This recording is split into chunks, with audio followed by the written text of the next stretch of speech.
What's going on, everyone? This is City Wrestling Radio, and this is the B Show, your weekly NXT and AEW Dynamite review. It's probably the best review. Probably the only review. It's not like there's any other podcast that review these Wednesday shows. I mean, in the greater San Francisco neighborhood, we could say we are the only one, this neighborhood. But anyways, this is the B Show. Like I said, we talk about AEW Dynamite and NXT from last night, which was July 8th. I'm Corey Smith, your show host, with joining me via Zoom conversational application. Zoom. My co-host. Remember those commercials? Michael Vidar. Was it Zooms? Oh, that was the yeah. It was the fucking the Mitsubishi. I think it was Mitsubishi. Yeah. They had that one kid that was just whispered like Zoom. There you go. That's something for the kids out there. 15-year-old commercials. Yeah, YouTube it. Show is not brought to you by Mitsubishi.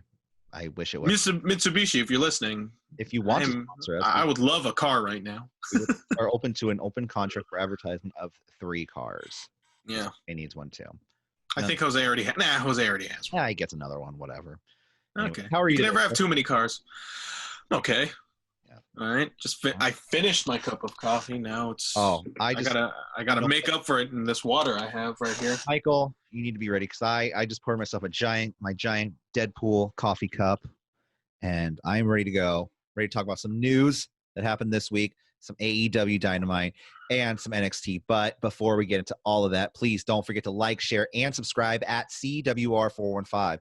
It's the best way to stay up to date with City Wrestling Radio, especially with all the cool things we post on Instagram. We're just those cool older dad types that post cool stuff, and you're like, what? No, actually, we post a lot of news on Instagram, a lot of stuff that if we don't get a chance to talk about it here, and it's breaking news, we let you know on Instagram. Twitter, we also like to leave our comments about stuff, so those are kind of funny sometimes, right? I guess. You're really selling it over there, aren't you, Michael? I mean, as funny as Twitter feeds go, there's no such thing as a funny Twitter account. I'll just say that. Yeah. Also, if you're on YouTube, so hit that bell, subscribe, go to our merch store. We have merch too if you like that kind of stuff. It really helps support the show, and it supports maybe we'll get a better camera for one of us. Maybe you or me will get a better webcam, and you get better quality. You get to see this beautiful mug. So we don't have to pay jack shit for it. It's all on you guys. I think we pay in our reviews. We pay all right. We definitely do.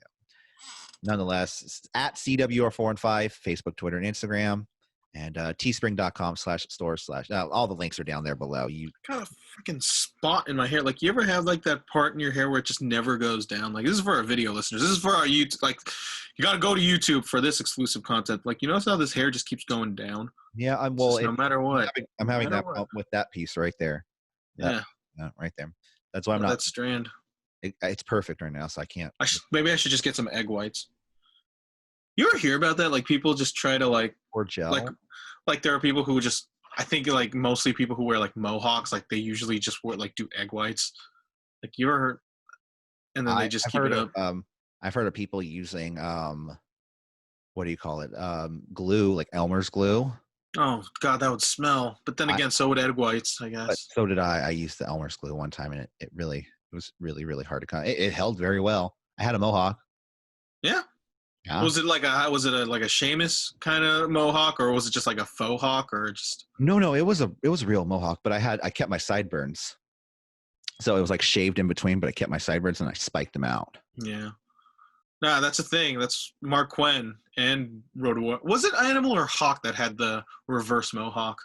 The Bihawk? I can never tell. Yeah. I think it was the dead one, unfortunately. Animal, right?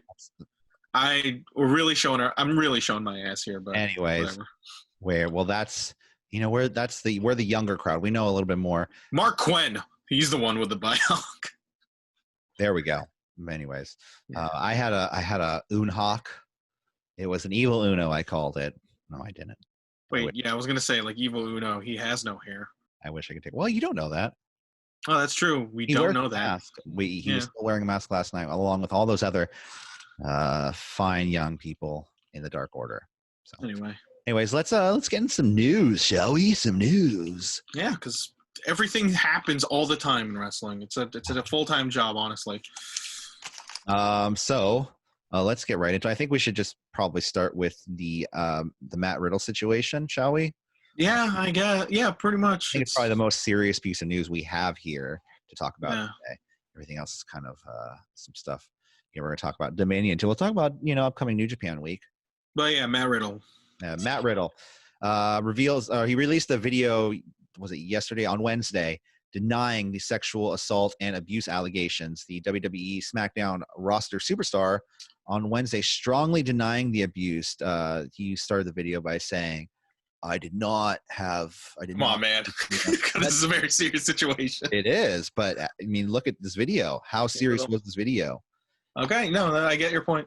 I mean, he came out, he basically said, I did not abuse any women or men, which was a very random offhand remark, but I mean, there was claims around there that he was like, he got around, and he really did get around, like on Twitter, where he would just have homosexual relationships as well. And okay, well, maybe that was what he was insinuating. So I think he was trying to clarify that as well. Go ahead. Talking about the Candy Cartwright situation, where she did allege that he committed sexual abuse against her while they were dating, while they were having an affair. He did admit to the affair on video, but he says he was never sexually abusive or commit any acts of sexual violence against her. So like he in the video, he pretty much, I'm just pulling off from the Wrestling Observer website. He said he was getting sad and depressed during the affair because he was lying to both his wife and his friends, and that he eventually told his wife about it. He then blocked Cartwright on social media and changed his phone, only for her to allegedly keep finding ways to contact him through other social media accounts and finding his new number. He also claimed she would show up to hotels and harass his friends as to his whereabouts, and that when she didn't get her way, when he wanted to end their relationship, she used the hashtag Speaking Out movement to ruin his career.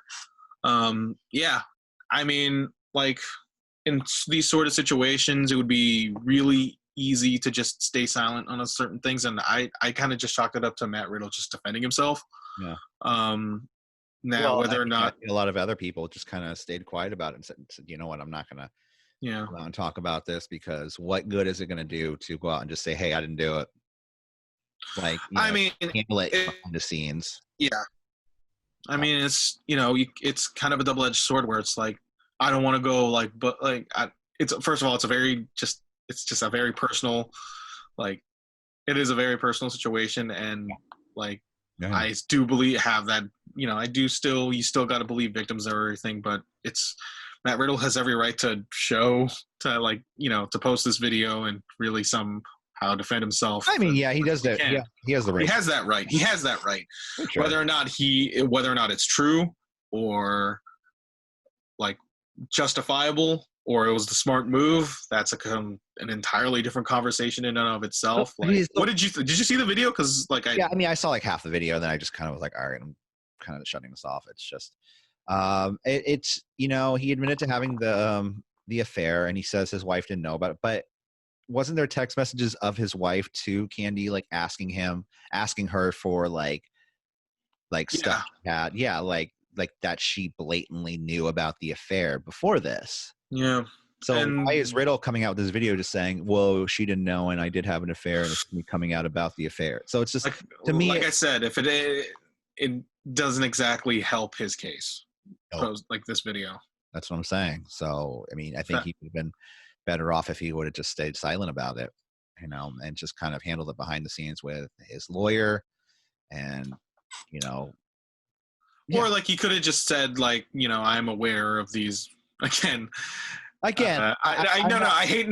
hate to say this, but take the Patrick Clark playbook and say like a third party is investigating it, and that's all I'm going to say about that. Yeah, at the same time, do not pull from the Patrick Clark playbook ever. Not giving advice to people to get, you know what I mean? It's just one of those things. Like, it made no sense to me that he came out with this video right now, because he's just, it's just more lies, I think, or not. I can't say more lies, but it just seems to me that more and more is not adding up.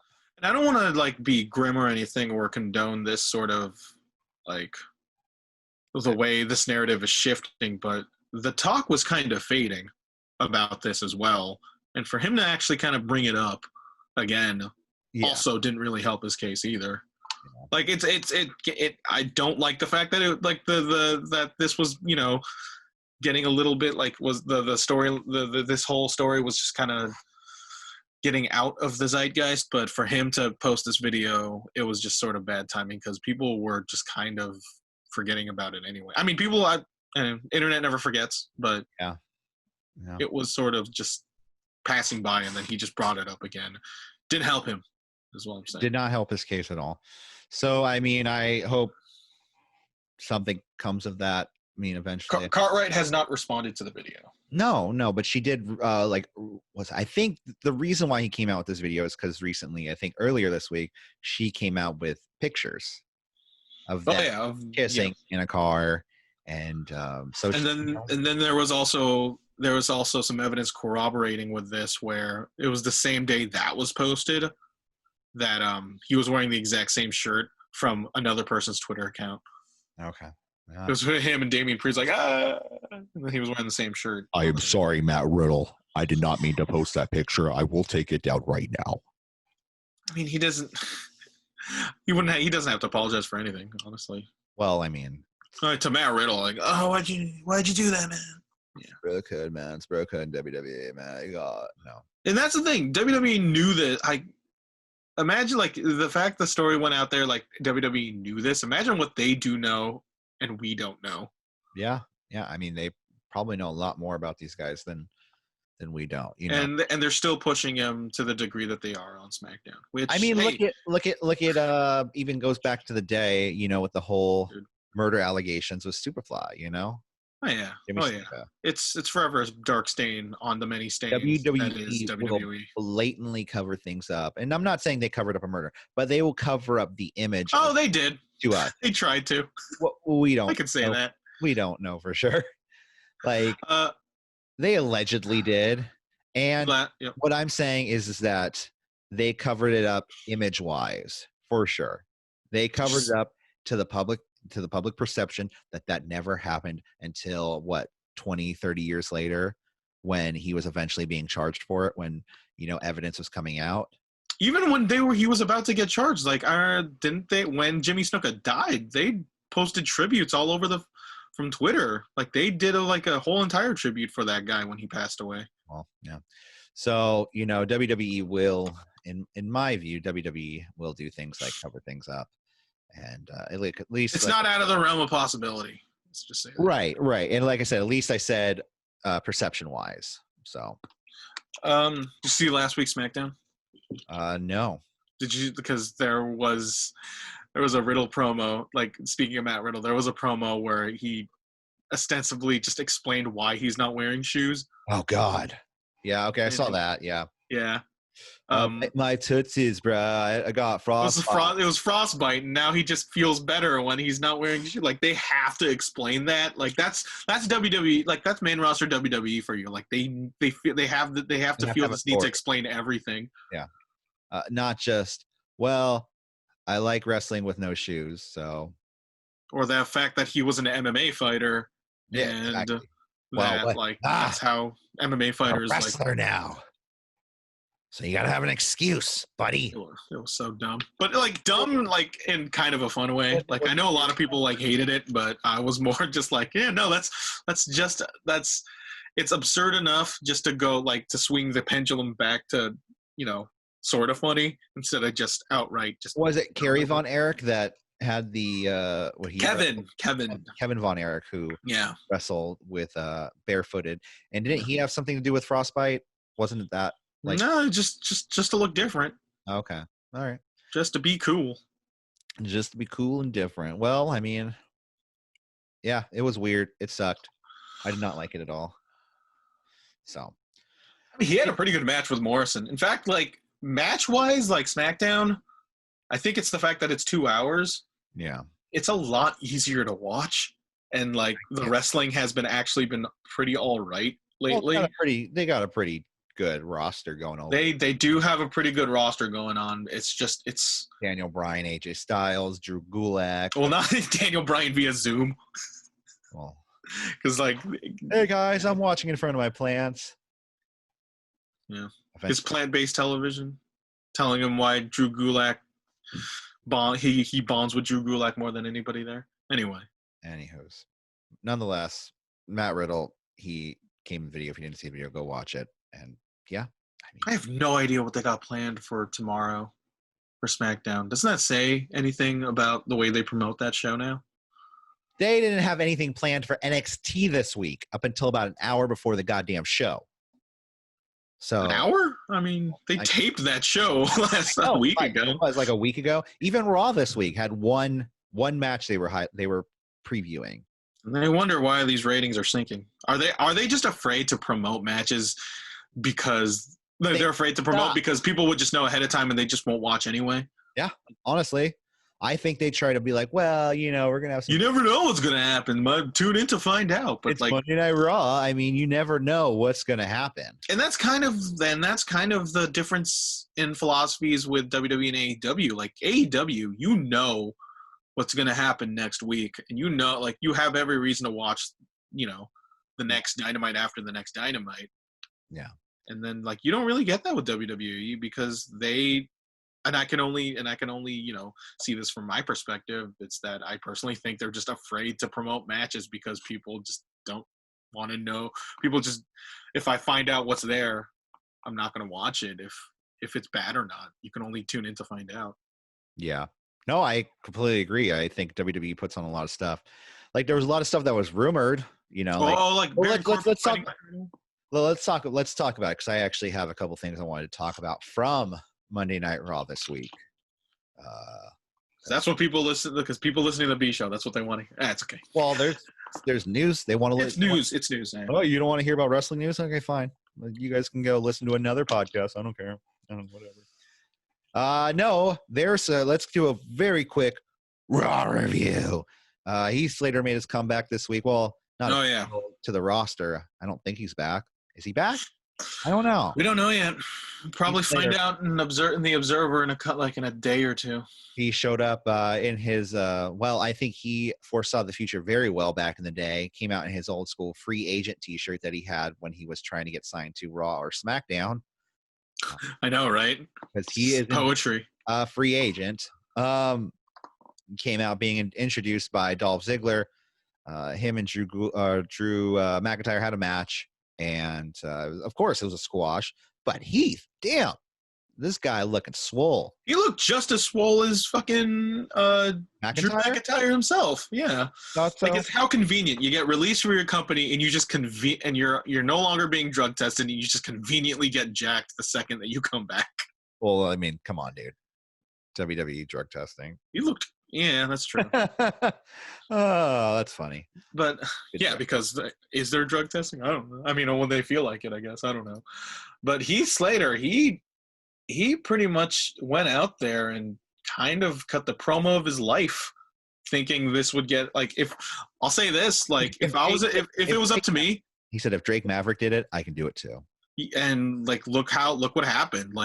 If I was in the position that I would be, if I was in a position of power to do the hiring and the firing, I would bring Heath Slater back because that segment on Raw, granted it was the lowest rated, apparently it was the second lowest rated segment, first hour in history of that show. Well, I think that's to the lack of previews. I see. Well, I mean, if you advertise Heath Slater coming back, does that really make a difference? But I thought, actually, yeah. I see a lot in a Heath Slater and Drew McIntyre program. There's history.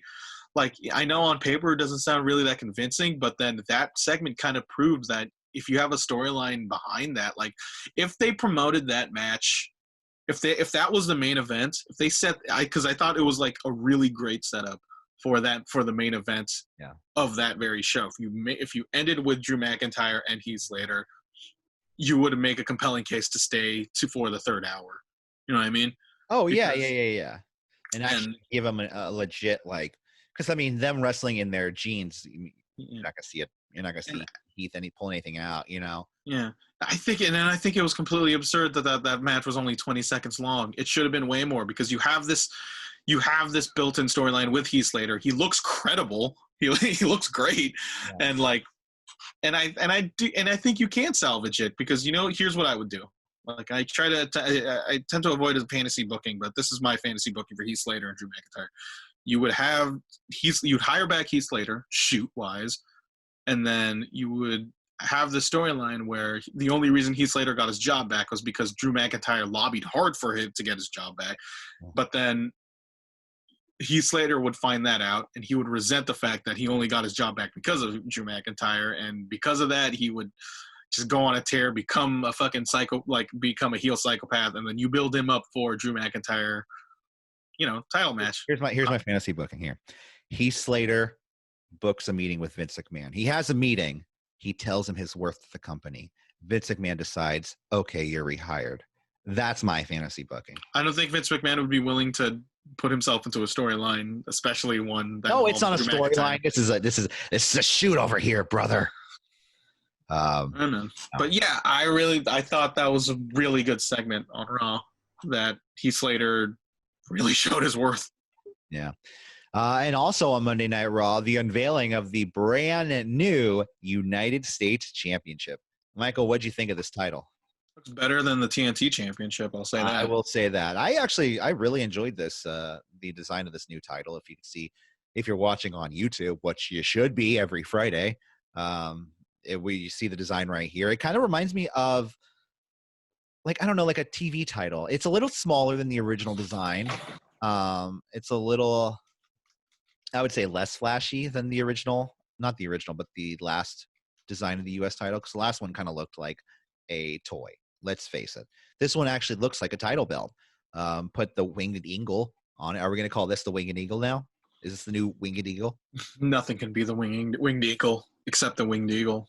Yeah. AKA the greatest belt design ever made. This could be the ball. Brett's belt, I call it. Oh, that's my belt, Really is. He held it 5 times. Yeah, but this new U.S. title, like I said, I really like it. I think it looks really cool. I'm not going to go out. It was a long time coming. I'll say that. Like that, that design has been there for a very long time. God damn near 20 years. It was their oldest title design currently. Yeah, it was. And I think now the oldest title design is the WWE title, 2017. It has to be. I mean, the longest, of the new designs, I feel like that kind of just wraps it up now in terms of belt designs. Yeah, because the tags, the tag titles were made when the shows were split. So what year was that? Was 2017 as well, too, right?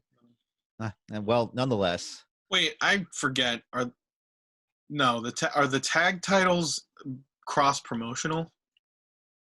No, they were at one point when they were a different color. They were gold and black. Remember those? So the tag, so the Viking, so the Street Profits are the only tag champions.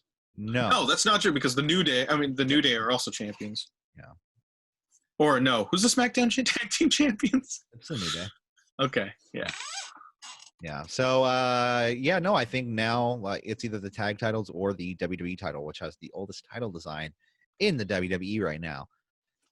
So that's cool, I guess. Like I said, go check it out, or you see it on screen, the new title design for, if you're listening on SoundCloud or wherever, go check out the design. It's pretty cool. Yeah. And anything else? Any news you want to talk about today, Michael? I can't think of anything. Okay. Well, one more thing I need to talk about from Monday Night Raw. Sorry. More Raw talk. Somebody's getting their eye pulled out at the horror show at Extreme Rules. The horror show? The horror show or the horror show. I don't know. They could go either way with that. Depends on your perception of professional wrestlers. Some, they perform for money. Exactly. Doesn't have to be sexual. Seth Rollins versus Rey Mysterio, the uncontracted Rey Mysterio, I will add. That's true. If anything, that's kind of a news item in and of itself. The dude is working without a contract. Yeah. That's kind of insane. He's working well. He's, I think, working for the betterment of his son for a position in the company. Like Dave Meltzer suggested this. He said if you really wants Dominic to be a star, treat him like do the same thing Fit Finlay did and put him. Regal did too. Put him in the New Japan dojo. Put him with Shibata. Yeah, have him be one of Shibata's stretch boys alongside Carl Fredericks and other people. Carl Alex Fredericks. Coughlin. Did you see Carl Fredericks? He actually has he's starting to have a gimmick. Yeah, he's probably going to graduate soon. Yes, he is. Good for him. Good. I dude. cannot wait to see him. He's great. Carl is. Fredericks really had blossomed into his own. He's great, and under the tutelage of Shibata and training before that, I believe. I don't know. I believe he trained with Gold Rush Pro Wrestling. I can't say for sure, but he wrestled a lot here in Northern California and the Reno area. So, yeah. Oh yeah. So eye for an eye, Rey Mysterio versus and literally they said the winner of this match will be the one who extracts the eyeball from the other person. How do they finish this match, Michael? They don't. Like it's just one of the it's just one of those things where it's just a weird telling thing about how WWE kind of promotes their matches now, where they really just go all in on hyperbole. Like, we have the greatest wrestling match ever. We have climbed the corporate ladder. It's really just, it's a promotional tactic. Like, they're not gonna explain it, or they probably will or they'll either not explain it or they'll spend an entire hour explaining it. And I don't have an answer for you. Well, what they're gonna put like fake eyeballs like in a certain place that's Ray's eyeball and that's Seth's eyeball, and you got to pull it out of their metaphorical head. I think it's going to be like it's going to be a ref's discretion kind of thing, where they ask them, can you see, and say like, no, okay, the winner is Seth Rollins or Rey Mysterio. You know what, I can't muster up any type of enthusiasm for this stipulation because it's just too stupid. It's raw, baby. It's raw. All right. Well, enough of that stupid raw talk. Let's talk Rey Mysterio, though. Like that dude. If I'm AEW, like I'd move heaven and earth for that guy. Well, it's not. I mean, it's at the end of the day, it's Ray's call. And if Ray wants his son in WWE, if his son wants to be in WWE, Ray is going to stick with WWE for the betterment of his son's career. So. And that's just. I mean, they're just like that just sounds like fucking like a hostage situation at this point. Like I said, Dominic can find success outside of WWE. That's what having kids is sometimes, Michael. It's a hostage situation. Yeah. And I'm being facetious in a way, but in a sense, like if Dominic wants to be in WWE, then what's Ray going to do? Say again, you want to make money, or do you want to be a wrestler? Maybe he wants to make money. Yeah. You know? So, like, if anything, like, nice. I'm not saying Ray is being a fool in this situation. In fact, I think he's being really smart in this situation, booking himself into getting himself booked in this type of situation, and then leveraging his value to the company in hopes of getting a really good deal out of it. Like, I can't blame Ray one bit if this was the end game for him, but considering how that's old what a lot of these people are going to do with their kids. They're going to leverage themselves for better positions for their children. A lot of these children of pro wrestlers are training to become wrestlers themselves. You know, like if you see even I don't know if you saw the video on Michelle McCool's Instagram, but she posted a video of her daughter like putting some guy in like an arm bar at, in class, like some jujitsu class. And I was like, Jesus Christ, this girl's like 13 years old, and I know she's training to become a wrestler too. So you know what I mean? You're gonna have the daughter of the Undertaker. Daniel Bryan has how many? 2 kids now, or is about to have 2 kids. Miz has, so. Oh yes. Up in the industry, Tamina. You look at Tamina. Look at growing up in the industry. Look at. That's what they kind of just want. They just want They really gravitate towards second generation, superstars. Well, because they can base. Because it worked out so well for Curtis Axel. Because you can base it off of previous, but nonetheless. Like I said, enough stupid Raw talk. Let's talk. Who would have a podcast and talk about SmackDown and Raw? That's crazy. Let's talk WWE Battlegrounds. Oh yeah, the video game. You saw that? So you saw this video? Yeah, WWE Not All Stars 2. This video came out. This is a fantasy-based wrestling game where everybody has It's just cartoon. It's like a cartoon, just sort of arcadey, some might say. It looks dumb. I'm not gonna buy it. I didn't buy 2K20. I still haven't.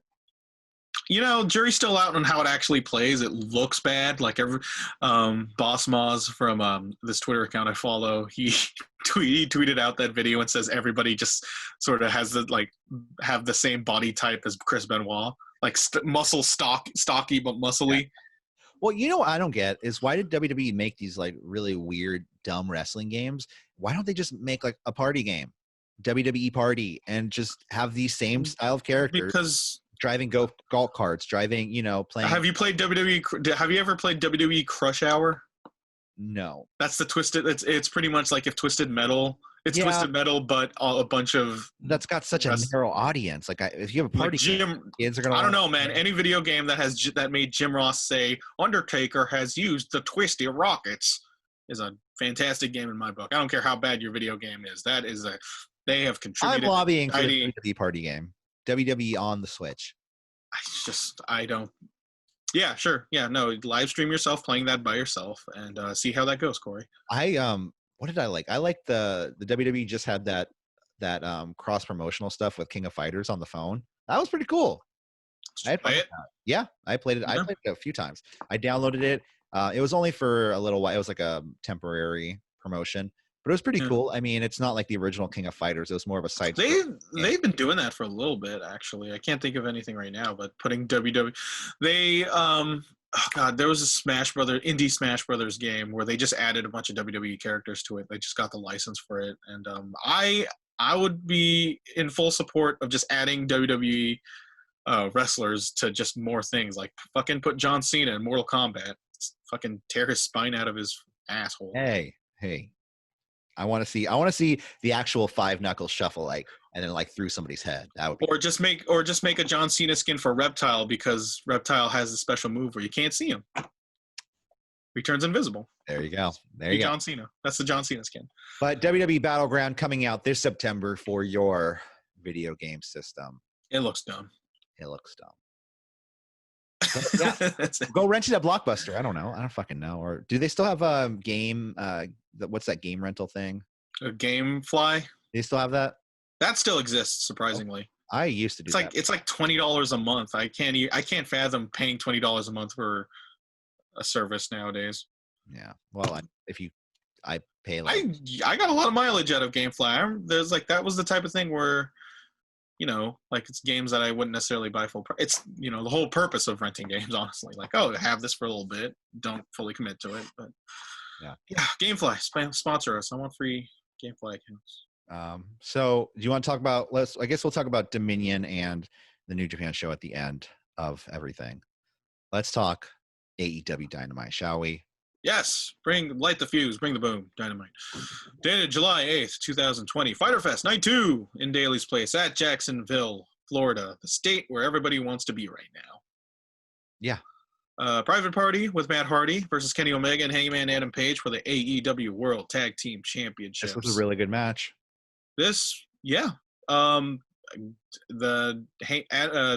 Adam Page and Kenny Omega just defending their tag team championships for the second week in a row.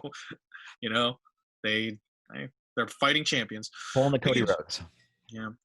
Page immediately jaw-jacks Quinn and Cassidy. Code of honor observed by Omega and Quinn to start things off. You got Tony shilling social media to show your own party watching Dynamite, a la the Nitro parties of yore. Have you ever attended a Nitro party, Corey?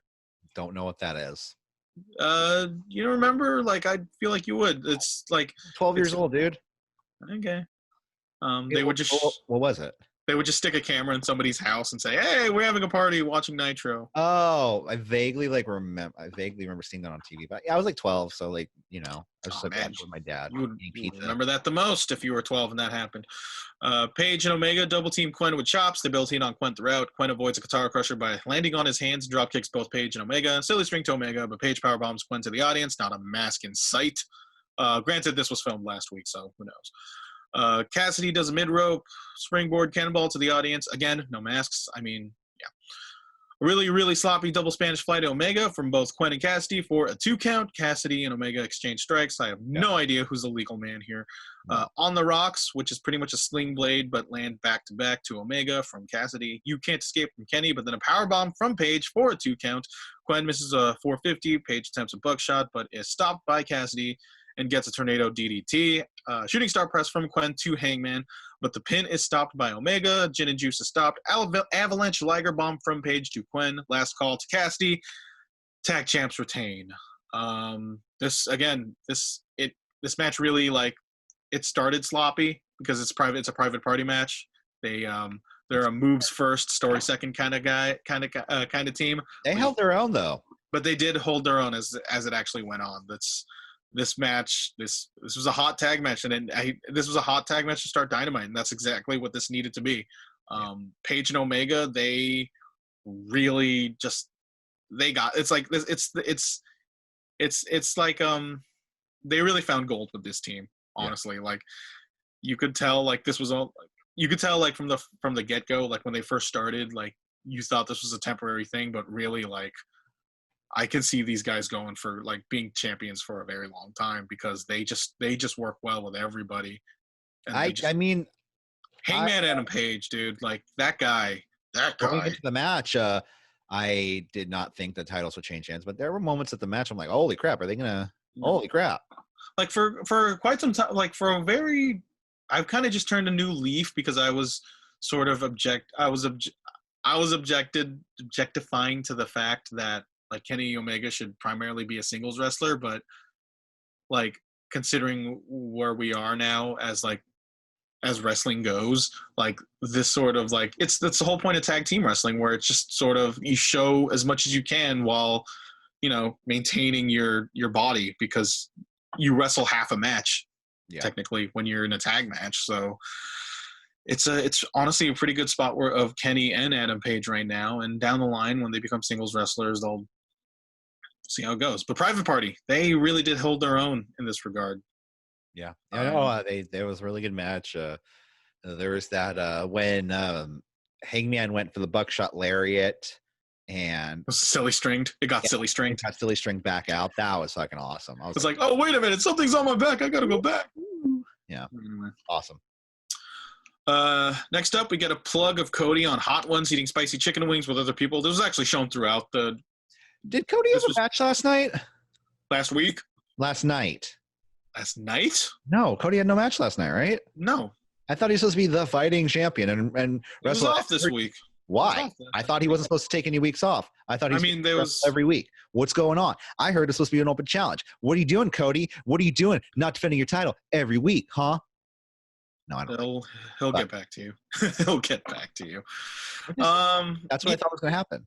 His fight was against these chicken wings on Hot Ones. Okay. Yeah. Have you seen Hot Ones? I mean, we talked about it before, but I've seen the old, like the one that was on YouTube, I think it was. Yeah, it's originally a YouTube show where it's just a guy, I forgot his name. He's actually a pretty good host. Doing interviews. He just interviews people while eating hot wings and just testing people's will to eat a bunch of spicy hot wings.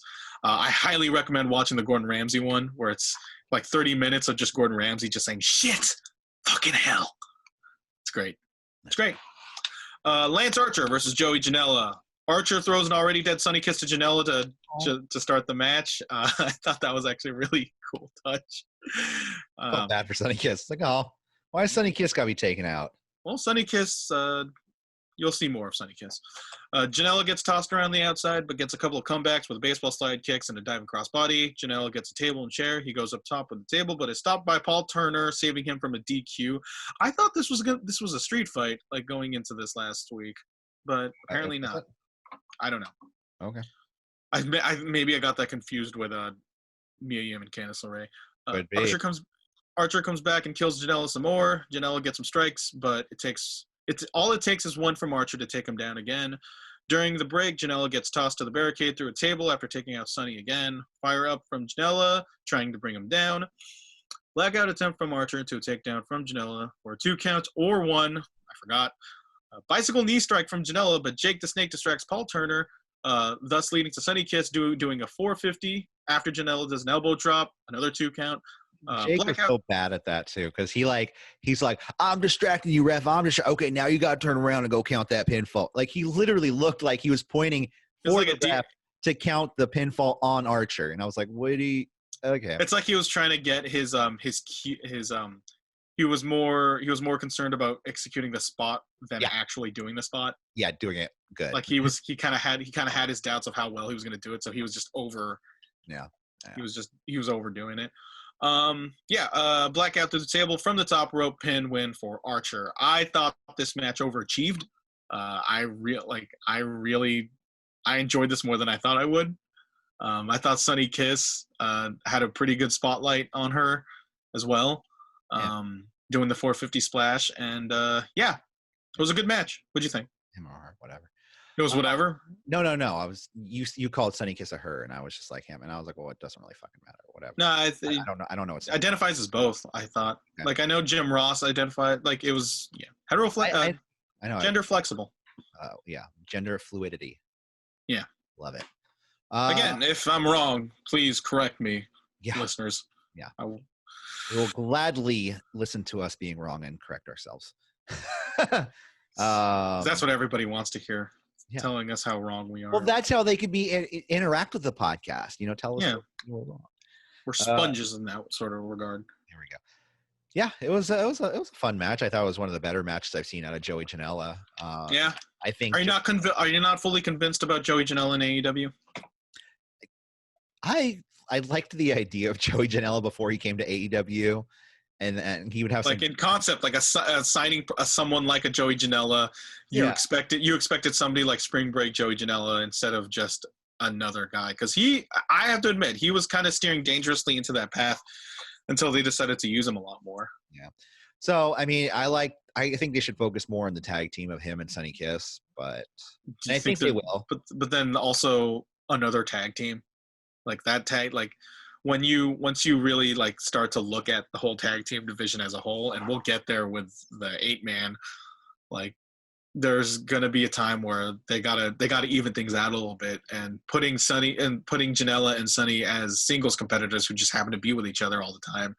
I think there would be a lot more benefit from that than just being in a tag team where like I'm not here to doubt them as performers, but out of everybody, I feel like they would be the ones that could. I think that just be lost in the shuffle in a tag team as stacked as that. I think AEW has a pretty big shuffle. I'll say that.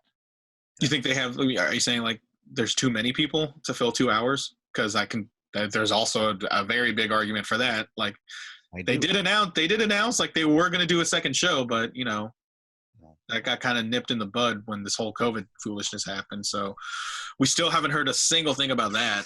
Yeah. So we'll see.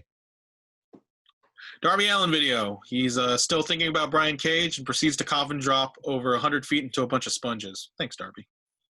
This looked fucking ridiculous. At Travis Pastrana's like dirt bike ranch or dirt boy. Is that who that was? Travis Pastrana? Because I can only recognize Travis Pastrana through video games and him wearing a helmet. I believe it was Travis Pastrana, yeah. Okay. This looked fucking dangerous. Like somebody as light as Darby Allin, like he could have easily lost his equilibrium. He floats like away. Like what if he lands head first into those sponges? Like he flies away like a flying squirrel. He's just like a plastic bag. Priscilla's like, no, baby. Anyways, but yeah, that's it for Darby. Yeah, he was jumping off of it was like a scaffolding thing into the spot. It was pretty high. It was like 100 feet. There's something about there's something about showing this footage in black and white that makes it seem a little bit more artistic than it actually is. Because if it's just in color, it's just him like just being a member of Jackass. Like if they honestly, I would have liked that too. But like, hi, I'm Darby Allin, and this is the pit jump, and then just jump off. I would have been okay with that, but Darby Allin's a little bit more artsy than that, and I'm just trash, I guess. Tony Schiavone interview with Taz and Brian Cage. Taz has 2 towels, one orange and one black, and I thought he was just really amped up to see the San Francisco Giants play again. Because he's from the Bronx. He's from New York. He's from Brooklyn. He's from Brooklyn. That was Bronx. That was Brooklyn. Whatever. It's New York. It's all the same. West Coast, East Coast beef. But actually, one of them is actually a bag. It says what's in his hands is created with his blood, sweat, and tears. It's the FTW, also known as the Fuck the World World Heavyweight Championship, and awards it to Brian Cage. A title that has not been seen since 1999. So, like, did you know what this was? No. Going into it, I had to look it up. I had to look this up as well. I was like, did they just did they just make a new title? No. I think people underestimate like everyone's memory, like a memory span, because this was a 20-plus-year-old title, and I know everybody. Wasn't this created like in ECW? So this was an unsanctioned title back in ECW, much like the $1 Million Championship of WWF, and it was held by only two people, Taz and Sabu. Yeah. I wrote down on my notes to give people a little bit of background here. The belt is permanently on Taz's name. In fact, this legit pissed off Sabu and got some athletic tape to cover it up and wrote Sabu with a magic marker. I did see that picture, yes. Yes. Taz says, it's some renegade shit. He goes, this title is not recognized by any company, but it proves that you're the baddest guy around, and the fans respect the person who holds this title. It's some renegade shit. I love Taz. Shit, Taz, calm the fuck down. Out of everybody, like out of all the old people, and not to call Taz old, but then people of the prior generation signed by AEW, I think Taz has used his position to the fullest. I think he's an excellent manager to Brian Cage. I think he's a really great commentator, and I love his segments where he breaks down these moves. I love Brian Cage too. He's just like, oh wow, thank you, Taz. I appreciate the title. He's just very grateful about it. Yeah. It's funny too, because last week when they honestly, they look like two guys straight out of the '90s like club scene. Brian Cage. Brian Cage is the lead bouncer, but Taz is the manager of the nightclub, and he's like, get this guy out of here, Brian Cage. And just Brian Cage with no shirt. I don't think that guy is. I don't think he's capable of wearing a shirt.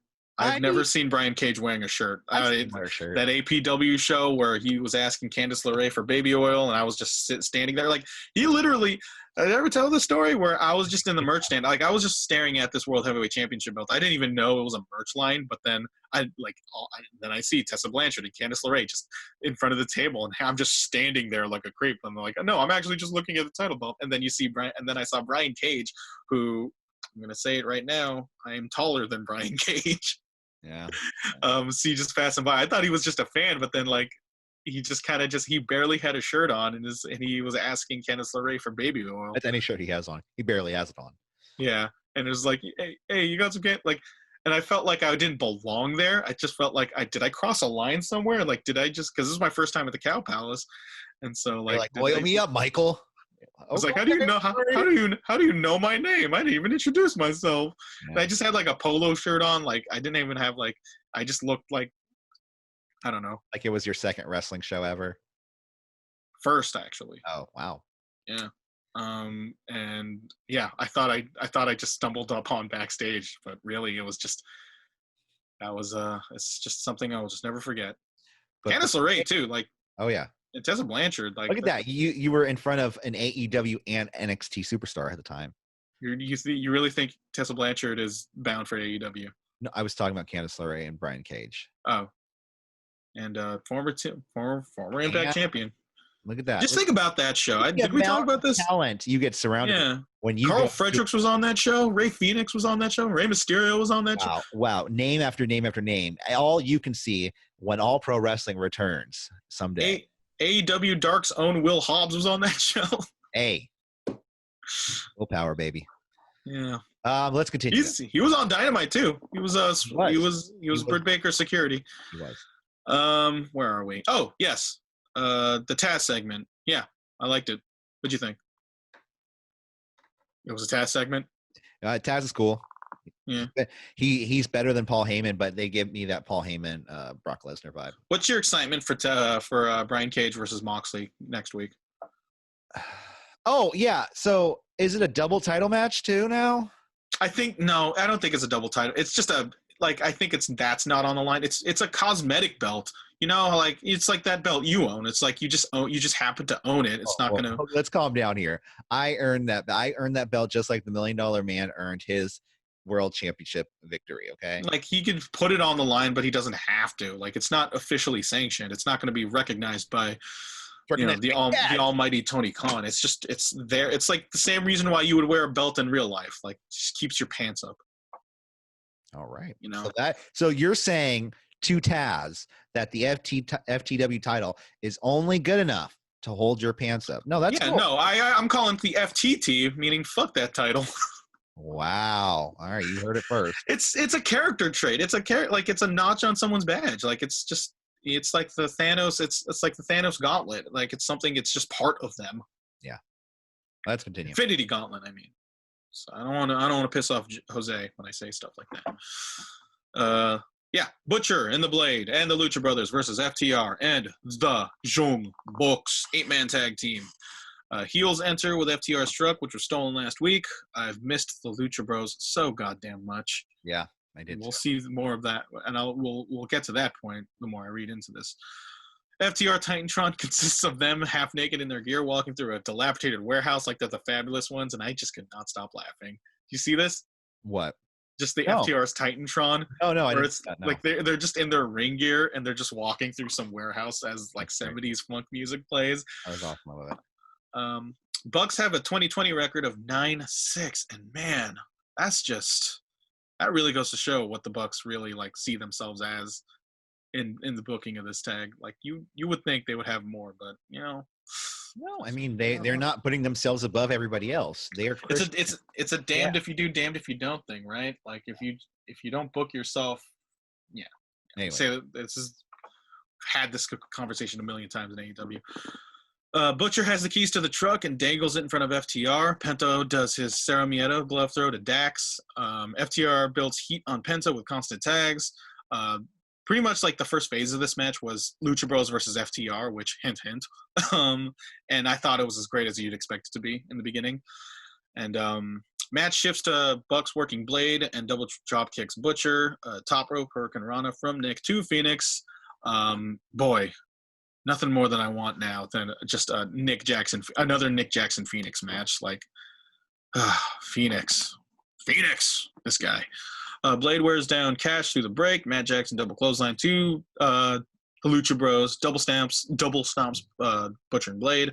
Slice bread to Bros. Crossbody from the top to Butcher and Blade, and then hot tag to Map. Like, I'm just saying a bunch of stuff at this point. Like, this was just move after move. What I really liked about this match was that they were like doing the finishers, but like it was like Nick Jackson and Jack Harwood doing Shatter Machine, I'll say this. Yeah, super kick from Hardwood and Matt to Butcher. Good Night Express from Wheeler and Matt Jackson. Like, teamwork makes the dream work, man. It was just one of those things. Indie Taker from Dax and Nick goes for the pin, slides Dax out. Hardwood places Blade up top for the Powerplex, followed with a 450 from Nick, but Phoenix stops the pin by diving to Matt, who drops and stops the pin.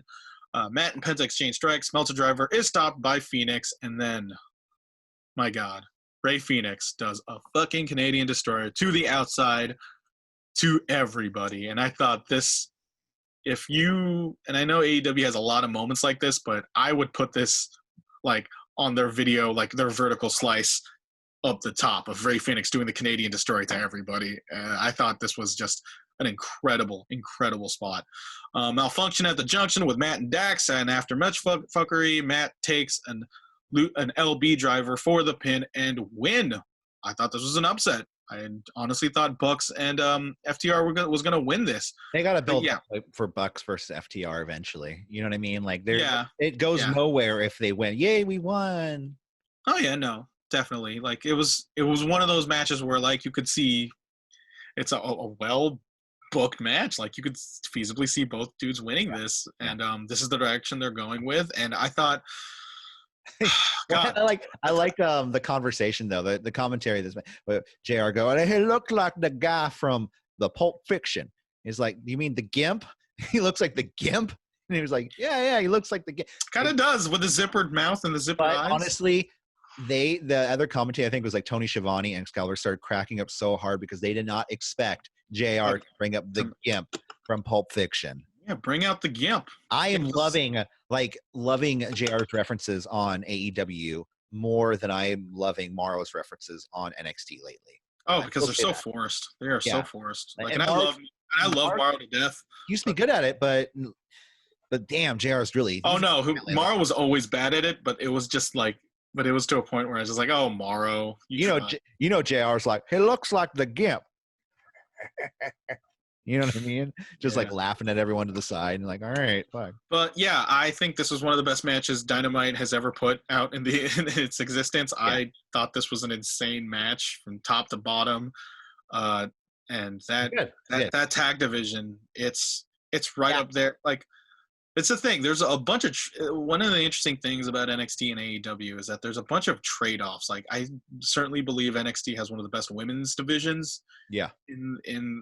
On the one of the best women's divisions on the planet, and I just think AEW, they're really stacking their tag divisions, their tag teams. Like, just you can make a million combinations with who they have, and it's just instant money right there.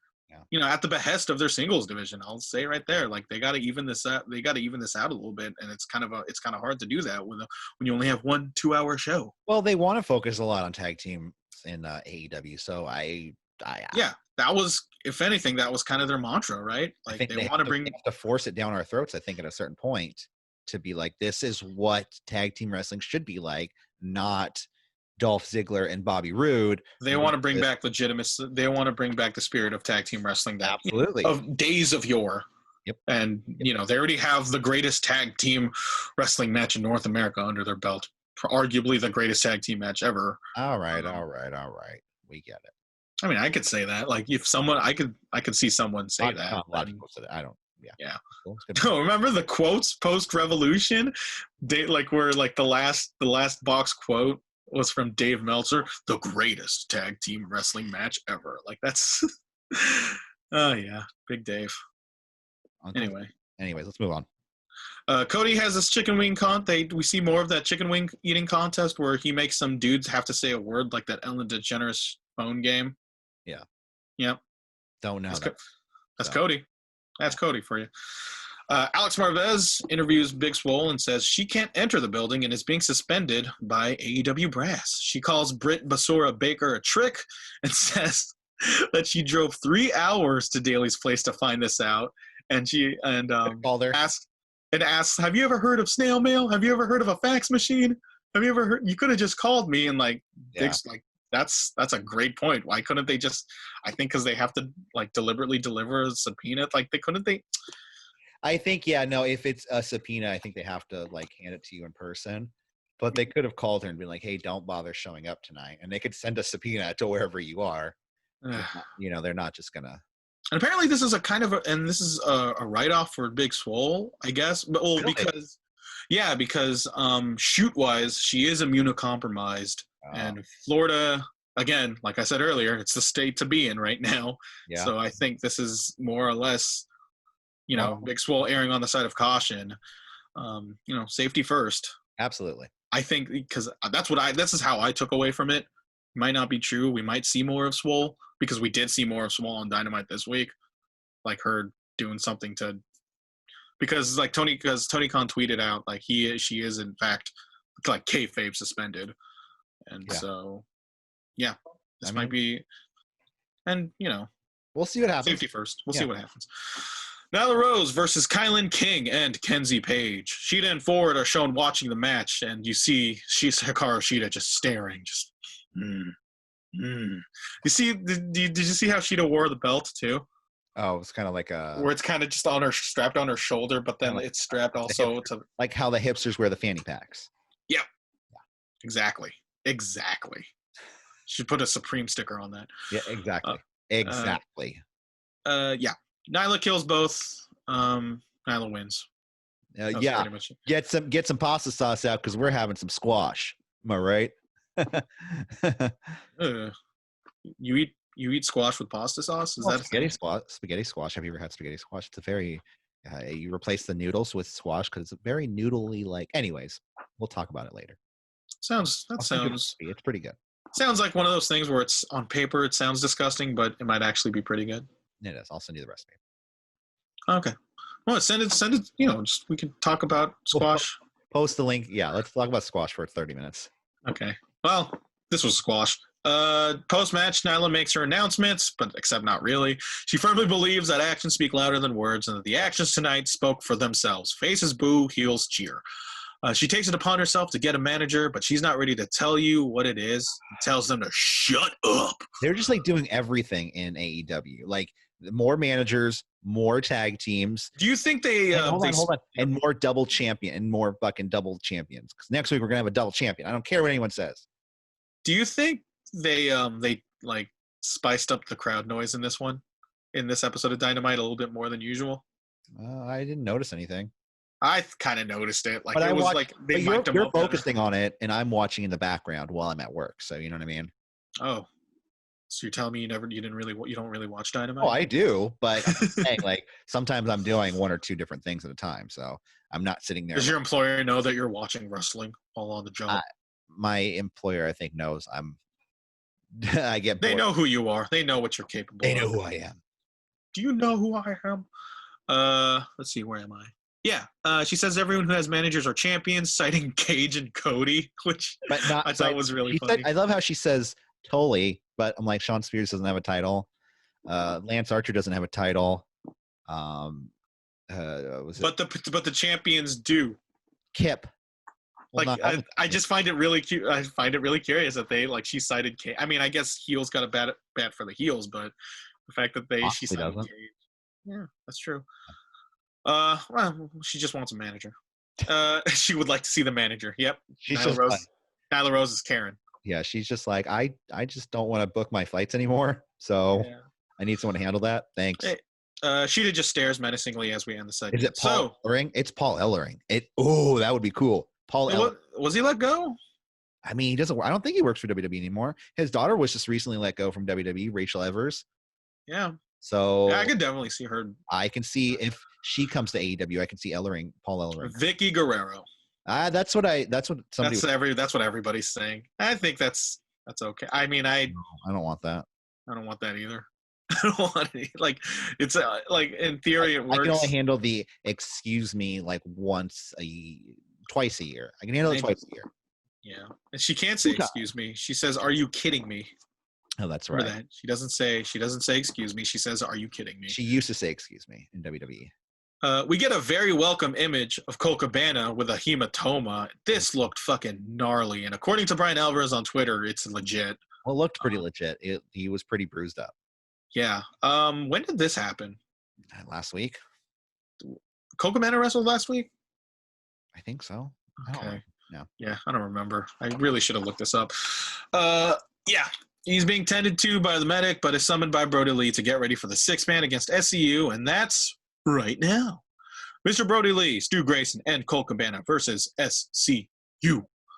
You have Dark Order members droning over the hard cam, which I thought was a nice visual touch. Release German from Kaz to Grayson. Grayson gets spilled over to the Dark Order drones.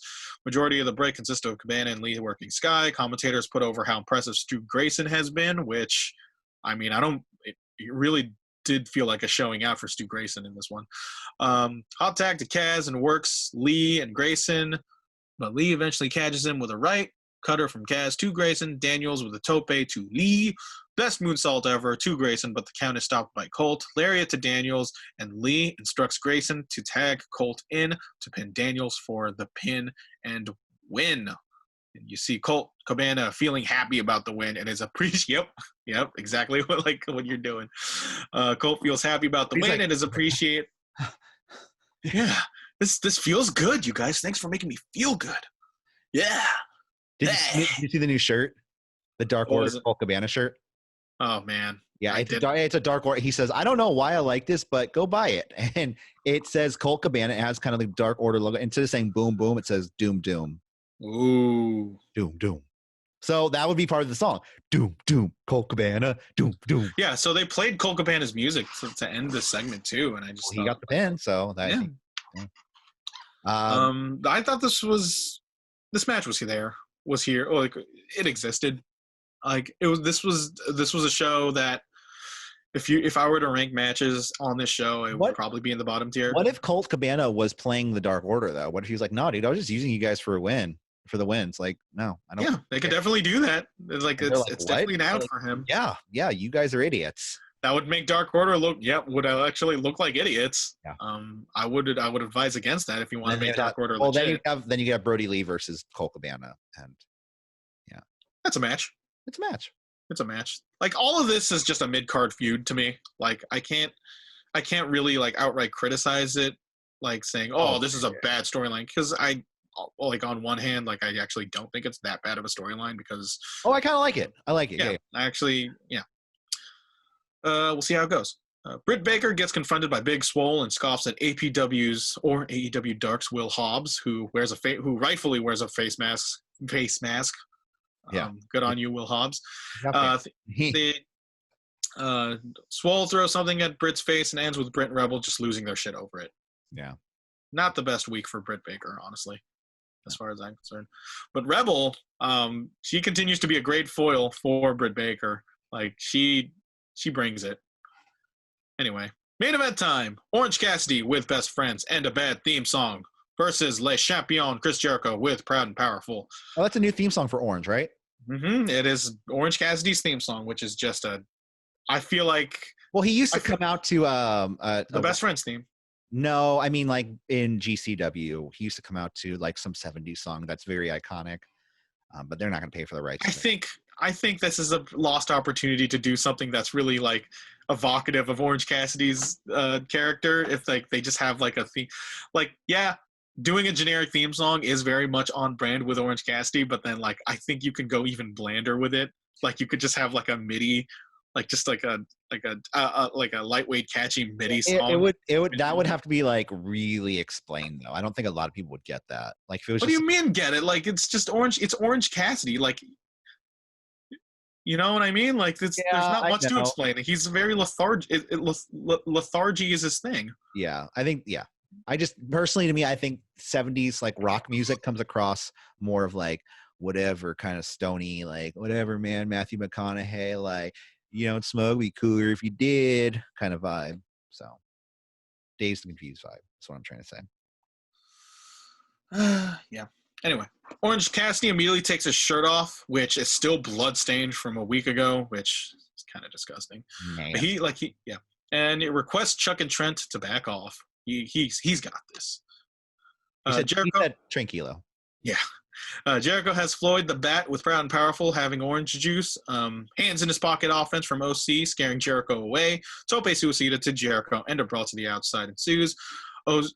Really, just Orange Cassidy's really bringing in the aggression here. OC works the elbow that Jericho uses for the Judas effect. Excalibur points out. Jericho reverses a swinging DDT to Lion Tamer. Orange reaches the ropes. Mad Ball to Orange as Aubrey looks at Jericho hot dogging. It's Jericho building heat on him at this point. Throwing him to the corner, just working on him. But Orange outpaces Jericho for a couple of pin attempts, kicks out of all of them. Orange attempts a Superman punch. It gets a baseball slide from Jericho. Abdominal stretch from Jericho to Orange, but Jericho holds on to the ropes and is stopped by Aubrey Edwards. Orange uses this to toss Jericho down. Forearms from Orange. Orange gets crashed to the barricade. Jericho works the bloodied ear.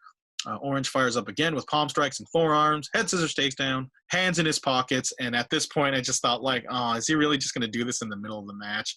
And then, just so when he's about, just when he does those small kicks to the shin. Oh yeah, that was good. That was good. I like that. He gives Jericho a brief sense of false security and just straight up super kicks him like there's no tomorrow after this. Yeah. Orange dives Jericho for a near fall. Orange spills over to all three guys to the outside and does a diving DDT to Jericho for another near fall. Orange signals for the Superman shot, but runs into the walls of Jericho, but attempts a pin on Jericho for another near fall, like just near fall after near fall after near fall. I just thought, again, this has been said a million times, but we have to make this point clear. In front of if you book this exact same match in front of this crowd, this would have been fucking. Oh, it would have legendary, driven me legendary. Crazy. Like you would have gotten the oh my god, and not to say this that took away from this because like this match was still incredible. Orange haymakers, Jericho. Orange juice gets spilled on Orange Cassidy. Best friends chase Proud and Powerful away. Codebreaker and Bat and Codebreaker to Orange Cassidy, in which I thought this was the finish because I looked at it. It was there was 3 minutes left in the show, and I thought they were going to dedicate this 3 minutes to the celebration. Nobody's going out to a Codebreaker. Oh yeah, no, but then I bought it. Unless you're Leon Ruff or, I completely bought this finish though. Yeah. Back elbow. That's not the Judas effect for some reason. To Orange. Everyone was really confused by it because they were like, "Wait, that's not the Judas effect, but it's a back elbow." Yeah. It's crazy. He misses the lion salt. Michinoku driver to Jericho for another near fall. Stun dog millionaire. Swinging DDT. Near fall. Orange goes for another Superman punch, but gets the Judas effect, and pins and wins for the win. Yeah. Win. Overrun by 2 minutes. The show ended at 7:02. Oh wow. Yeah. I mean, it was a really good match. I really, really liked it. And I think this should silence anybody who thinks Orange Cassidy is a one-note gimmick. That being said, I don't know where they're going to go with Orange Cassidy. I think it's just build them up again. Like this was, I know Jericho, like they wanted to keep Jericho strong. I completely understand that, but really, to me, the real winner was Orange Cassidy because, like this, in my opinion, silenced all doubters that Orange Cassidy is only just a gimmick. Like that Pac match, if that Pac match didn't convince you, like then this Jericho match should. Yeah. If this didn't, then I don't know what you're seeing, but. Yeah, Orange Cassidy. What a great get for AEW.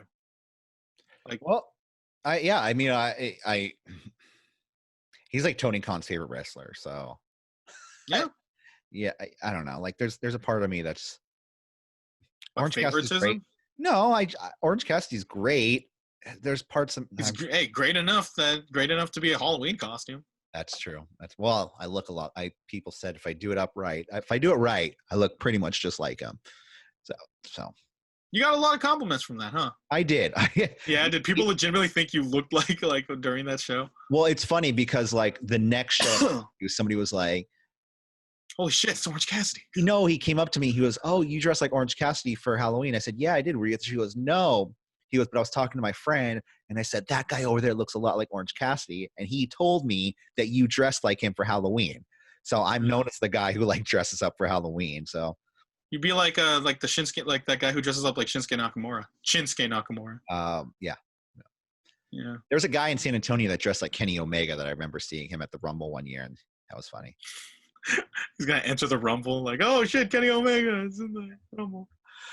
This was a fantastic, way better than night one, in my opinion. This was a really great episode of Dynamite. Probably one of the best. Top five. One thing I think you forgot to talk about, though, Michael, and I'm really, really bummed that you didn't talk about it, is the Puppy Battle Royale. Because I was hoping you'd cover it, Corey. Did you watched it? Oh, I did. What happened? So give us your review. If you didn't watch this is what it was. No, I see. I skimmed through it. I know what it is. Well, do you know why they had it? It was for like charity, right? Well, the dogs actually were born to a mother dog that was the parent of the dog was an AEW fan, and she was talking to Tony Khan, and she's like in the local area about how she named all the dogs after a bunch of the wrestlers there, the little pups that eventually they're going to be adopting out. So Tony Khan decided to put this together. It was basically 7 puppies, 4 in the women's match, 3 in the men's match. And they played it up like dogs would come out to entrances like Hikaru Shida puppy, the Penelope Ford puppy, which was the winner of the women's battle royal, Penelope Ford.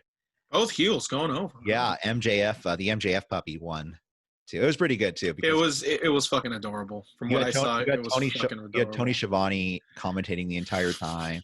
He's like, "Oh, they're going after the ref. Why do they keep going?" And it was just like this chew toy ref, and you had Pharaoh as the outside enforcer.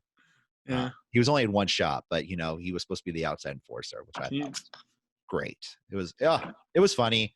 If you need a moment of your day to brighten your day, I think that honestly really would. I'm looking at this tweet right now.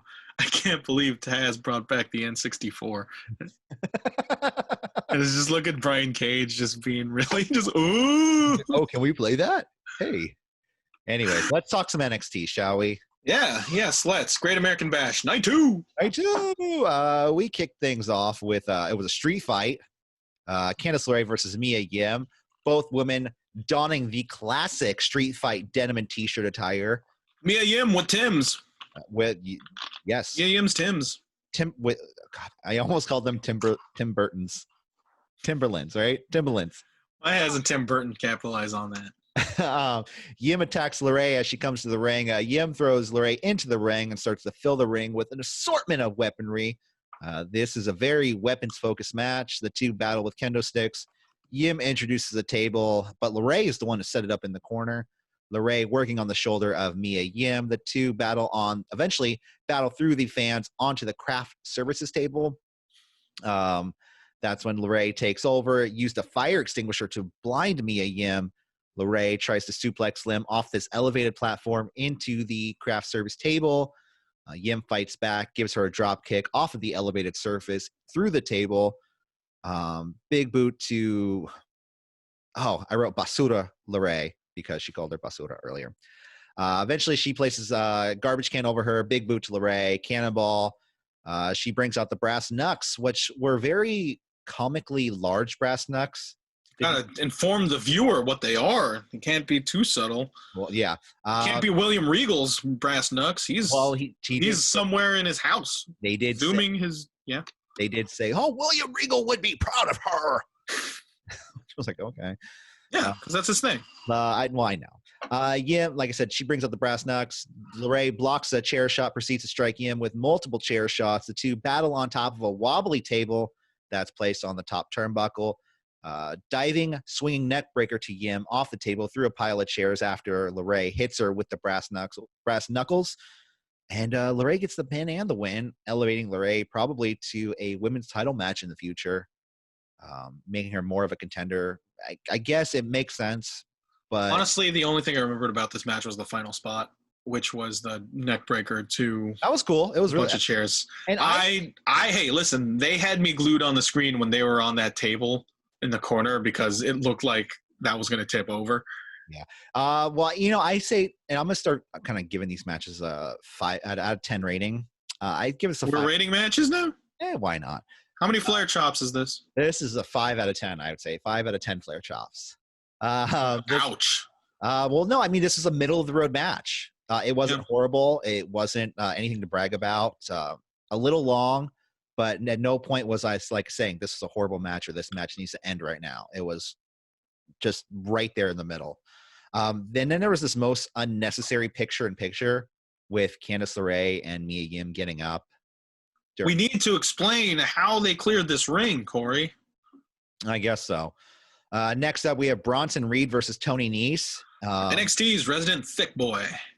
I liked when he came out with that. I don't know if he's going to come out with that anymore. The thick thing. I mean, they just call him that. He doesn't have to Bronson wear a shirt that says it. He did, though, for a while. I know. Bronson overpowering Nese at the beginning of this match. Nese, though, is playing off the speed and taunting Reed with his athleticism. They go back and forth. Eventually, Reed hits a flying body splash to Nese. It was a match. I would say it's probably about a 4 out of 10. I found myself tuning out in this match. Nese, I don't know, man. They're building something up with I forgot his name. Bronson Reed. Yeah. Honestly, it's just what was very evocative about this show was getting guys over, pushing things forward, and I think they want new blood, and I think Bronson Reed is apparently one of those people, one of those guys. Yeah, I just with Tony Nese, I don't care. Any match he's in, I'm just like, I don't care. He lost the match, so I know, but I still don't care when he's in a match. Why would you put him in a match to get me in? He's talented. I think Tony Nese is talented. They just don't have anything for him right now. He just comes out every time. I'm Tony Nese. He has a great look. He's 3, 4, 5. I'm just like, okay, it's the same. Can work a great match. It's it's just one of those perennial creative has nothing for you. And you know what it is? It's very off brand with NXT because they usually find something for anybody. It's that 205 live stank. that's what he's got, man. He's got old school 205 Live stank on him. And I'm just like, I don't care. God, 205 Live. Talk about like a roster that's still just kind happening. of cursed.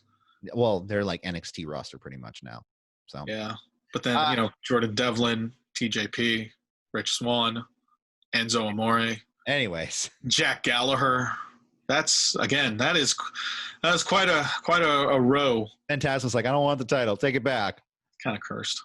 Next up, we have Robert Stone and Aaliyah backstage. Stone, he tries to recruit Shotzi Blackheart to the Robert Stone brand. Shotzi refuses and says she rolls alone. Stone is livid and tosses his coffee behind him because, when you're mad, you just throw stuff behind you. Makes total sense. This was a taped segment. They fucked up. Not a single drop of coffee went into Killian Dane. And, Killian Dane, the coffee hits Killian Dane. Dane slams Robert Stone on the ground. And Shotzi just rolls over Robert Stone's leg with her mini tank. It's a bit of a dick move. Yeah. Yeah, no, I completely agree. That was kind of uncalled for. He tried to offer her a job or representation, and she broke his leg. So Shotzi Blackheart, fresh off from a trip to Graceland. If you follow her on Instagram, she went to Graceland. She likes Elvis. What can I say? I like Elvis too. American Bash, so might as well. Next up, we have Isaiah Swerve Scott versus Johnny Gargano. No, hold on a second. This was a taped segment, dude. This was taped, right? Yes. Couldn't they get another take of Robert Stone actually throwing coffee at Killian Dane? No. One take. The NXT is all about the one take.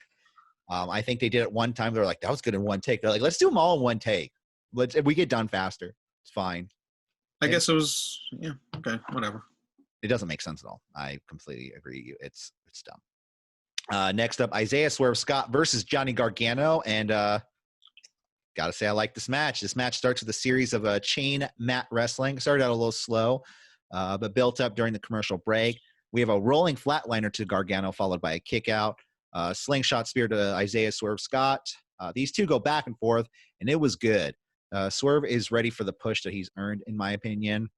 Gargano trying to lock in the Gargano escape, but Swerve hits the JML driver to Gargano. Kicks out, and Swerve is stunned. Gargano evades the double stomp on the outside, proceeds to push Swerve into the ring post. Poison Rana to Swerve. One final beat DDT, and the pin and the win for Johnny Gargano. And like I said, this match, I would probably say it was really good. Yeah, I would actually say it was good. It wasn't great, but I would say it's probably a 6 out of 10 in my opinion. It was a good match. Swerve, like I said, I think he's ready for that push, and I think he would look good with not with the cruiserweight title, but put that North American title on him.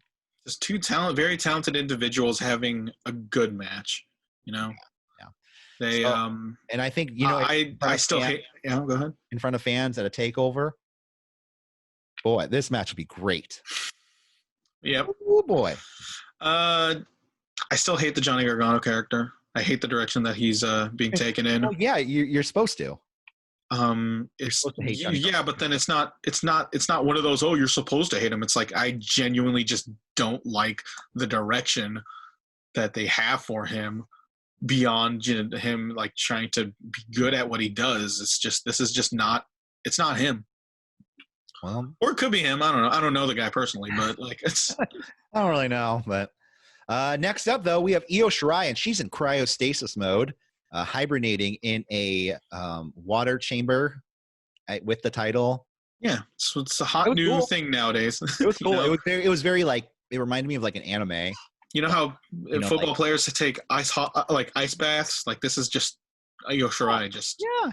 It makes sense. It's a form of meditation. Also, Tegan Nox, she's talking about how they're gonna have a match next week. But we'll talk about more of that later. Then we have a tale of the tape for Keith Lee and Adam Cole for their double title match tonight. Adam Cole, 230 pounds. 210. Fucking 210. Right. Yeah. And then Keith Lee, 340. And their style, Adam Cole's style, precision and cunning. I didn't know cunning was a style. And Keith Lee's style, power and agility. So, but they have something called intangible. which I was kind of like, what? Your X Factor, Corey. Yeah, and the X Factor for Adam Cole is he's undisputed, and the X Factor for Keith Lee is he's limitless. So Marketing terms, basically. I really wish they would have said marketing terms. This is them. Next, what is it called? What is it called again? Intangible. The intangible. That's so stupid. It's really no, but then it's. I like the tail. But it's one of those. It's one of again. There's degrees of stupidity in wrestling that falls upon absurd. That endearing absurd. It's endearing in its absurdity. Yeah. Well, I mean, yeah, I like the tail of the tape thing. It just they were like, okay, height, weight, style. What do we put? Reach? No. No. Better than the tail of the tape of the Hager and Cody thing, where it had strikes per hour. Grapples per hour. Like when. Well, you know what? At least those were real numbers that Tony Khan probably crunched himself. So.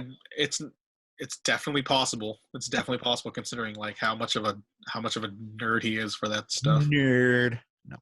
Next up, Legado del Fantasma versus Breezango and Drake Maverick. Breezango come out in conquistador masks, and Drake Maverick's when he comes out, it gets serious up in her.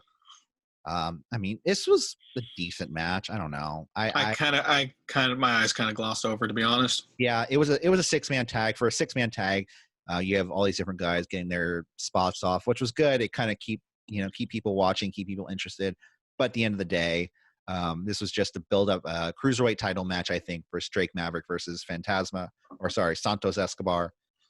And yeah, it was a middle. I mean, I can go through the whole match, but I mean, there was a point where Fandango looked like he was he landed weird on his leg to the outside. Yeah, but it was pretty sure. God, he gets injured again. Like when do you call it, Fandango? He kept wrestling though, so he stayed in the match. So I don't think he legit hurt himself. Eventually, though, Maverick gets in the ring and Phantasma hits the Phantom Driver, and Santos Escobar gets the pin and the win on Drake Maverick. 5 out of 10, in my opinion. For a 6-man tag, there were moments that were good, but overall, it was unnecessarily long. I don't know. I just don't know how Drake Maverick went from being this nerdy guy who pees his pants to being a legit contender and being, you know what I mean, for the being title. Fired.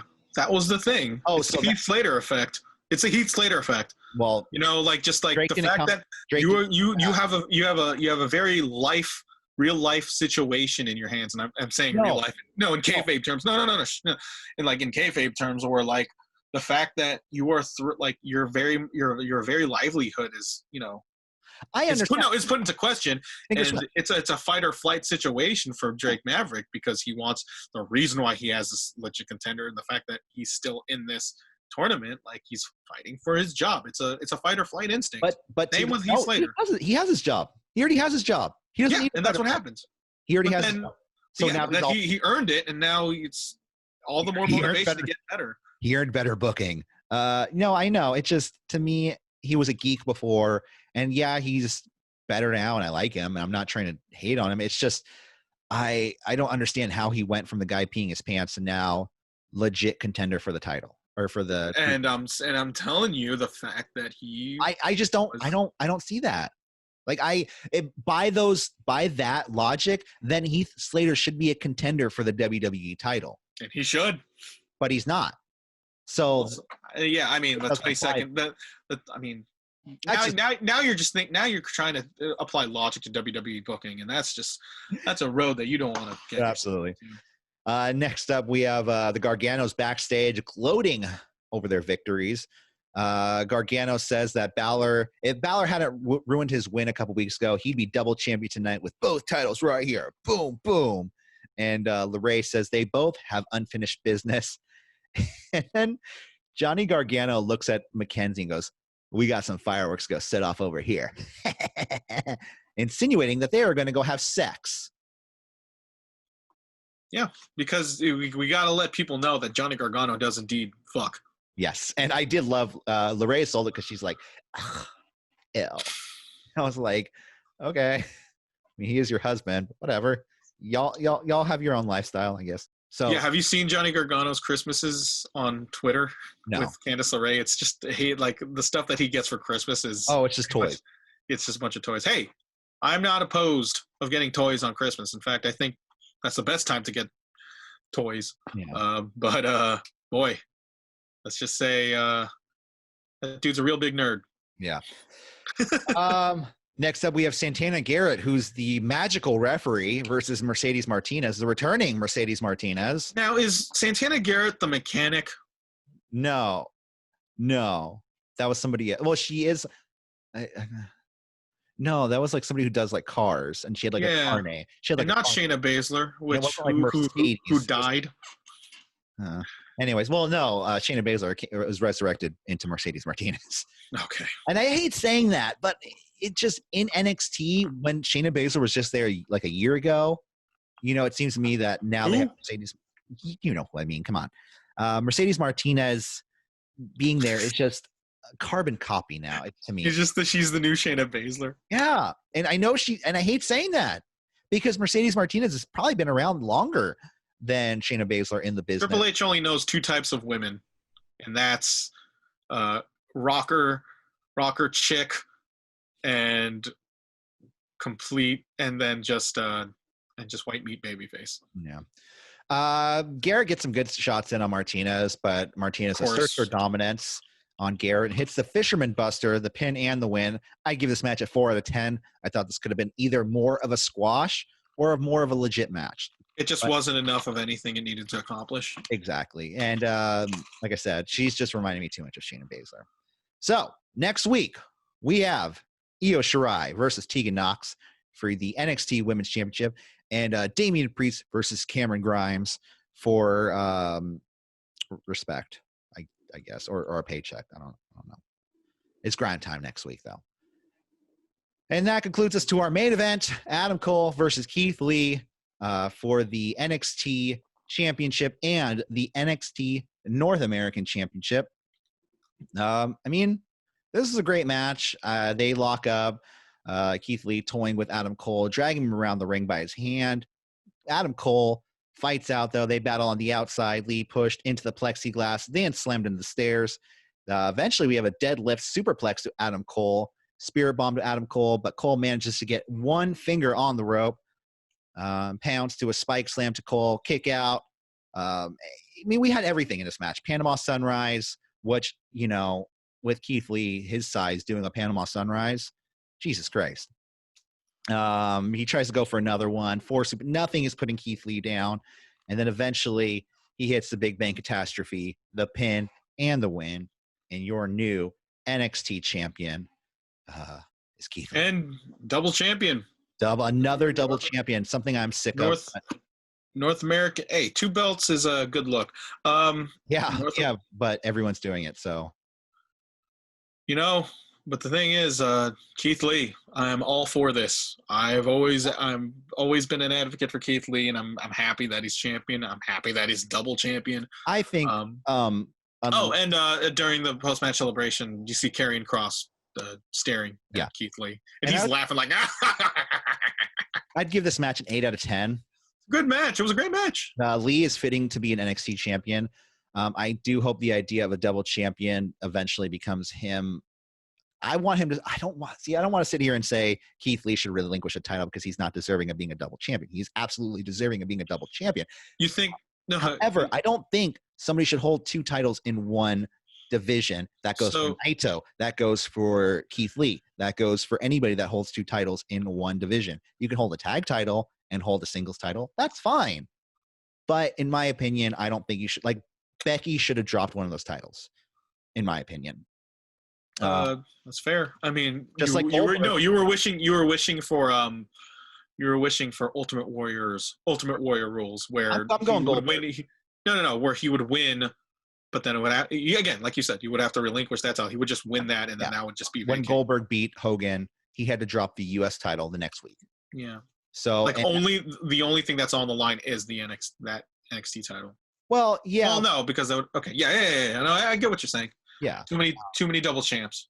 And I think being a double champ, I think it should go down that you are a double champion, but I think there should be rules in place that they don't cut, because you're either merging the two belts or unifying the two belts, or you're silencing a division. So that was NXT this week. Numbers are out. Uh-oh. We went long, so that means the numbers came out. What? So, NXT total viewership 759,000. AEW 715,000. Yeah, I win. Both viewership was down, but the demos are not out yet. But yeah, it was pretty much the same, but I guess that's just how it was. Okay, pretty much. Okay, Brian Alvarez, he says pretty much exact same story as last week. NXT won total viewers. AEW won every demo except 50 plus. So we're kind of just in a standstill at this point. We'll see how that goes for Fyter Fest. I mean, not Fyter Fest. Fight for the Fallen. And whatever makeshift pay-per-view NXT decides to put on next week. Maybe we'll have NXT presents WrestleMania. I don't know. We could say that NXT has a makeshift pay-per-view, but let's not discount the fact that AEW is also doing this as well. No, I know, but they're going to counter program is what I'm saying. Oh, you hear about the Triple H fucking? We don't counter. Yeah, we don't counter program. We're at the midway point of this, and I'm like, how can? But without getting too far into it, because I think that's a whole discussion. But the show's running a little long, and I want to talk about Dominion happening this weekend. We are going to be covering it this Sunday. Fans are going to be there. Also, I got my New Japan World account is fully up and functional. It is back on. Like, you mean you resubbed? I did. I resubscribed. There's only 3 matches announced for Dominion because we have the finals of the New Japan Cup happening, and I believe it is Evil versus Okada for a chance to face Tetsuya Naito for both belts at Dominion. Another match we have at Dominion is Golden Ace, the team of Hiroshi Tanahashi and Kota Ibushi, defending their IWGP tag team titles, which I forgot they were champions, against Taichi and Zack Sabre Jr. And never openweight title, Shingo Takagi versus Sho. Should be a good match. Shingo versus Sho. Well, all 3 of these matches. Who do you see winning the New Japan Cup? Evil or Okada? I think it has to be Evil. I think so too. I completely agree because I think Evil, I think he needs to leave LIJ. It's a fresher match. He's been playing it up. He's been playing it up as a heel, more so than usual. No, more than usual. Oh. But I think it's gonna end up being Evil versus Naito. That makes sense. And I hope it would be because, like, do you really want to do an Okada Naito rematch this soon? Like, I don't think so. And they're at half capacity too, so they're not really concerned about, selling it out what match draws the most. And if you're going to ask me that, it would be Okada versus Naito, but they're not in the business of that right now. They're just trying to hold shows, and I think this is an opportunity for Evil to really get to the next level, which is being in a title match against his fellow LIJ member Tetsuya Naito. Well, I think Evil needs to get out of that LIJ. I think he can do it all on his own. I think it's still he sticks out like a sore thumb, man. In LIJ, he's the one that doesn't go. I feel like out of everybody that would benefit from leaving, I feel like it would be Sonata. Yeah, that's another story. Another thing that's interesting about this show, like you said, 1/3 capacity, but also fans are being told not to cheer. It's like that recent news story where in Japan you're not allowed to scream in roller coasters. It's exactly like this. COVID, man. COVID. Which makes sense. I mean, you scream, droplets come out of your mouth, and then it goes into the air, airborne. Congratulations, you got the COVID. Well, weird times. That was our Dominion minute. Dominion, yeah. So we will be back this Sunday, me and you, talking Dominion. Sunday. I'm finding this out as last week. Right now. Oh, yeah, it was last week. Anyways, guys. It's a 2-night event? Well, there's the New Japan the Cup finals. Yeah. Saturday morning and then Sunday morning. That's tomorrow. That's tomorrow morning. Yes, it is. It's tomorrow night. So night, because I consider it for a very long time I just considered mornings when the sun's up. Well, yeah. You know what I mean? I mean, it makes sense, but I'm like, yeah. Don't forget to like, share, and subscribe at CWR415, Facebook, Twitter, and Instagram. We will see you later this week. Have a wonderful day. Bye. Okay, bye.